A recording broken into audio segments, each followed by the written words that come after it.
Philosophy always causes offence. It should cause offence. Perhaps people have become a little bit too sensitive to the idea that being offended is a bad thing. To be intellectually challenged, it's inevitable that some kind of offence will follow from that.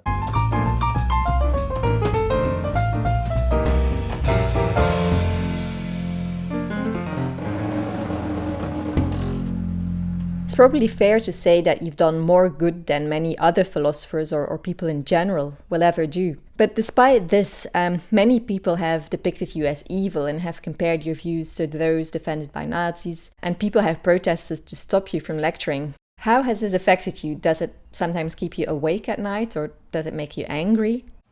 I've actually been pretty good at sleeping despite stresses. But it does sometimes make me angry, yes. It makes me angry particularly when I think people are not understanding my ideas or not appreciating that there are serious arguments that I'm putting forward, that really perhaps the ideas that they hold are inconsistent with other things that they believe.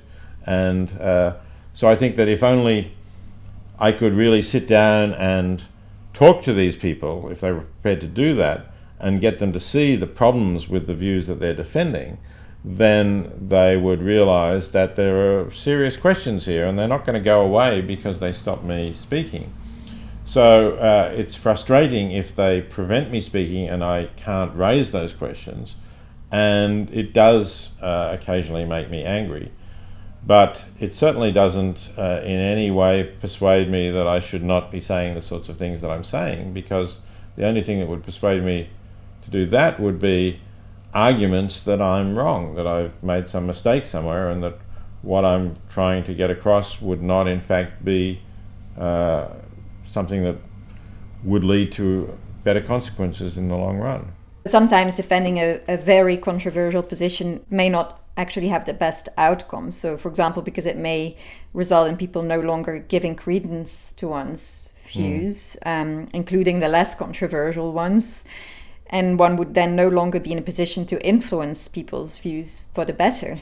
So in those cases, do you think we should refrain from publicly defending these controversial views when we think this will have the best consequences overall?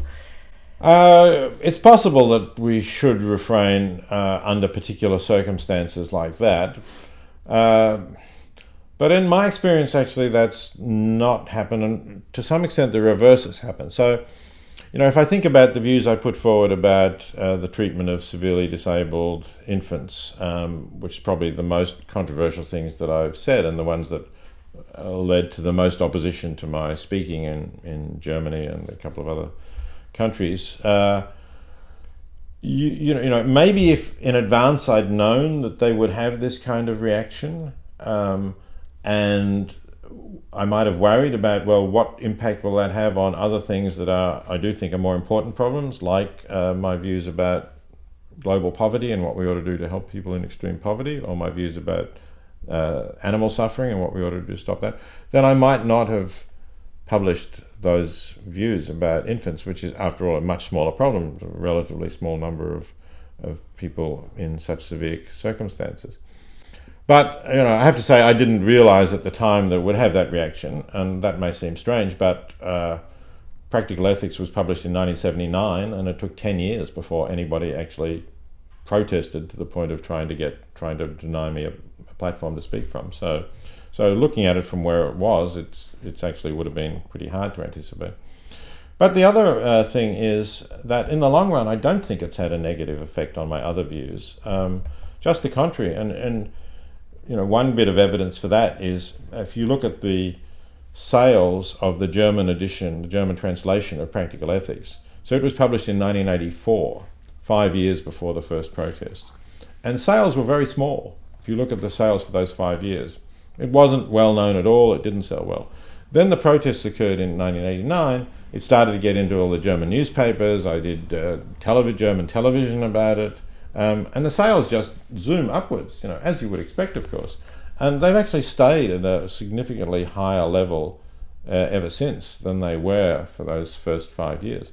So since Practical Ethics not only contains my views about euthanasia, but also my views about obligations to help the poor and about animals, I think the result has probably been that a lot more German-speaking people have heard about my views and have perhaps been presented with them in classes, and hopefully more of them therefore have given more to help the global poor or stopped eating meat.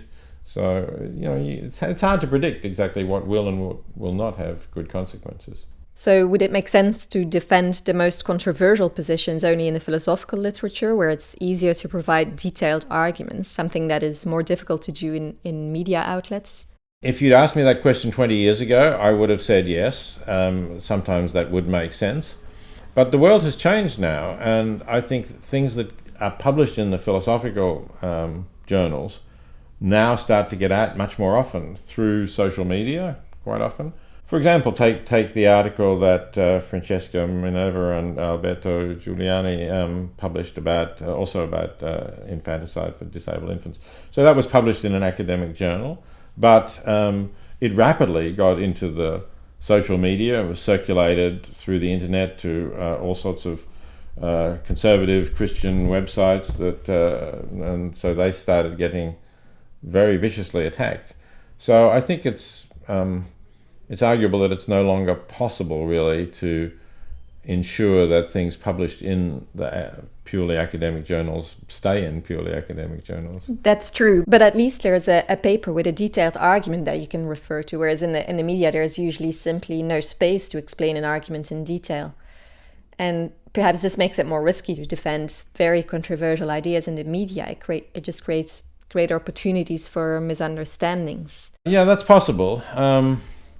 So maybe if you're talking about actually, writing something controversial for the popular media, there is a greater risk. But there's also a greater payoff, of course, if it is an important issue. It will depend on the issue. And the other thing that can be said there is I've sometimes done interviews with the popular media where exactly the problem you mentioned has occurred. I felt that I did not get the time and space to present my views in all their nuances, and I've regretted that. But then on the other hand, if you refuse to do the interview, particularly when other people are attacking you, the newspapers will simply present the views of your opponents and they will say, we contacted Professor Singer and he declined to comment, and that's not going to look good either. So some academic philosophers avoid working on topics that seem to trigger particularly strong reactions. So, for example, I know philosophers who avoid touching upon issues related to disability or the moral status of newborns because they're just worried that they'll be attacked and that it'll harm their reputation and even career prospects. And they may actually be right about this. So do you think it's okay for philosophers to avoid working on these topics for these reasons because they're worried that they'll be attacked or that they won't get a job? I think it's very unfortunate that people should have those fears and that, as you suggested, perhaps those fears are justified to some extent. So it's a very regrettable situation, but if that situation does prevail, if it's as you described, then you can't really blame philosophers for being careful, those without tenure, for being careful about the impact this will have on their career. Do you think philosophers should be able to publish their very controversial views anonymously? I think that's an interesting suggestion, that there should be a venue for publishing anonymously, still subject to the same refereeing standards as academic journals have. The problem with that, of course, is that non-tenured philosophers want to get publications they can put on their CV so that they can get jobs. So if you were to have a journal in which they could publish anonymously, there would need to be some mechanism by which their identity was recorded and could be released in confidence to a selection committee of a job or something like that. So otherwise you would still get some articles, but you would get fewer articles, I think, than you would if you could feel that you can publish anonymously, but still it can help you to get a philosophical job. So some are worried that when renowned philosophers like you write something controversial in the media, it gives philosophers a bad name. So do you think that as an extremely influential philosopher, you have a reason to be extra careful about what positions you publicly defend because of the effect it may have on the reputation of philosophers in general? Once again, there's two sides to this kind of question, because I think by being a public philosopher and publishing in popular media and doing interviews, I've attracted a lot of people to philosophy. So there's lots of people who tell me that, high school students, for example, that they read about my views somewhere and then they decided to take a philosophy course and maybe they went on with philosophy. So it's clearly important for the survival of the discipline that we continue to attract students. And in that way, I think philosophers who get out there in public and show what philosophy is and why it's exciting and important and why it can change people's lives are actually contributing a great deal to the survival of philosophy as a thriving academic discipline. If people disagree with other people's views, they should attack the arguments and not the person defending those views, and they should try to engage in a calm and rational way. But surely there must be limits. So suppose someone was defending the view that it is permissible to prioritize white people for organ transplants. Now, I'd feel uncomfortable interviewing that person and approaching the arguments rationally and calmly. Intuitively, I think that I probably shouldn't give this person a platform. So do you agree? And if so, where do we draw the line? I think the question really is, are there good arguments for these positions? And I find it hard to imagine somebody could put up a good argument for simply preferring the interests of whites over non-whites. So my inclination is to say there couldn't be good arguments for that view, and therefore if such an argument was submitted to blind referees, let's say, it wouldn't be accepted, and it wouldn't be the kind of person who you would want to invite to speak, because we wouldn't really learn anything from them. It's not going to be something that is any kind of argument that would challenge us in any serious intellectual way. It would just stir us up and make us angry. But if somehow one could imagine a situation where there really were good arguments, you have to say, gee, I didn't think of that. Oh, I wonder how I would reply to that one. If you could imagine that situation, then I would think that argument ought to be one that is discussed as well. So some people think that your views shouldn't be given a platform, so they might even object to me interviewing you. Do they then just mistakenly think that you have no plausible arguments to present? Some of them may think that, that's right. I mean, because certainly if you read what some people say, they seem to think that I somehow, hate disabled people or something like that. I mean, this is obviously complete nonsense. I think that, in fact, we ought to do more for people with disabilities to enable them to live full and rich, rewarding lives, if that's possible for them. And I certainly think that people, who are, however severely disabled they are, if they're capable of thinking about whether they want to go on living or not, and they do want to go on living, then we should give them full support so that they can.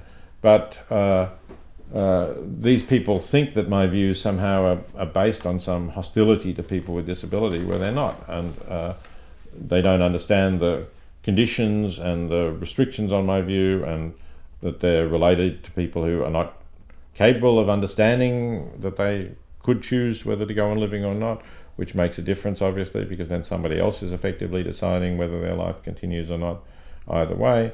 So there's a lot of misunderstandings, and a lot of these people, I think, don't realize exactly what my position is, or why it's quite different from the position of somebody who did just have a general hostility to people with disabilities, just as and that would then be more parallel to somebody who had a general hostility to people from a particular race.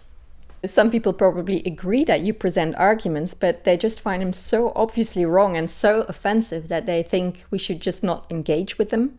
So I think these people need to get a little bit more historical perspective on how our views change. I mean, you can easily imagine that if you had been at a university in the American South in the period when slavery was accepted practice, and you had gone there and said, look, I think that people of African descent should be free and equal, and that it's quite wrong to enslave them. You could imagine that the white-run universities would have said, this is offensive. You are saying that all of us, good, respectable, solid citizens of Georgia are somehow morally depraved or morally corrupt or doing something terribly wrong.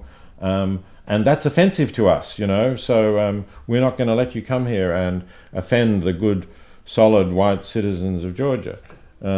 So, obviously it was necessary to offend. In fact, it would have been better if they could have listened to arguments and accepted it without the terrible civil war. Philosophy always causes offence.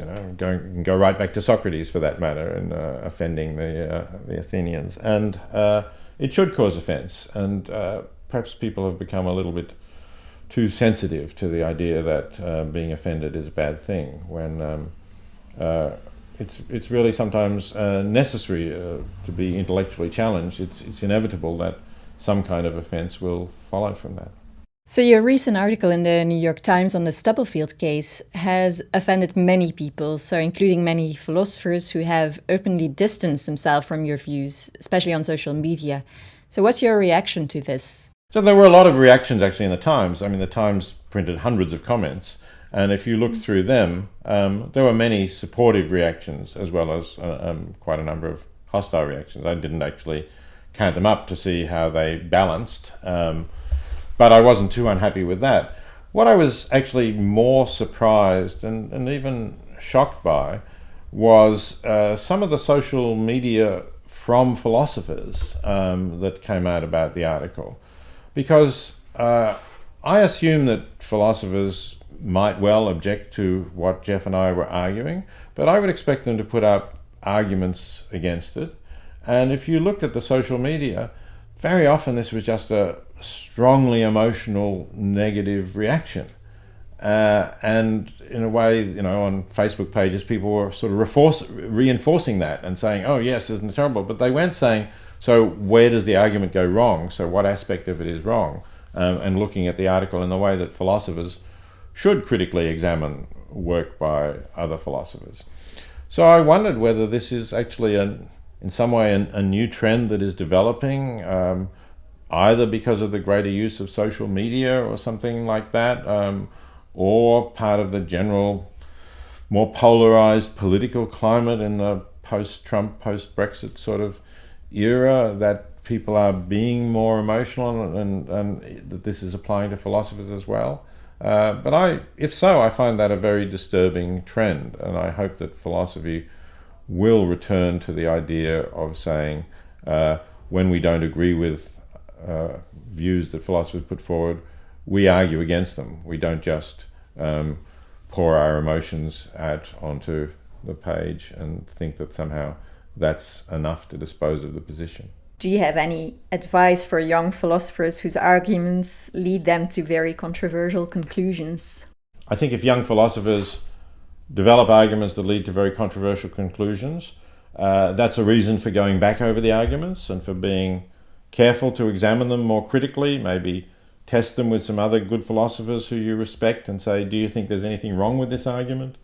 But if after that kind of scrutiny you come to the conclusion that there is nothing wrong with the argument, and especially if the argument points in a direction where we could reduce suffering or produce better consequences if the arguments were followed through and acted upon, then I think you should not be intimidated from putting forward those controversial conclusions and the arguments for them by the fact that there will be controversy.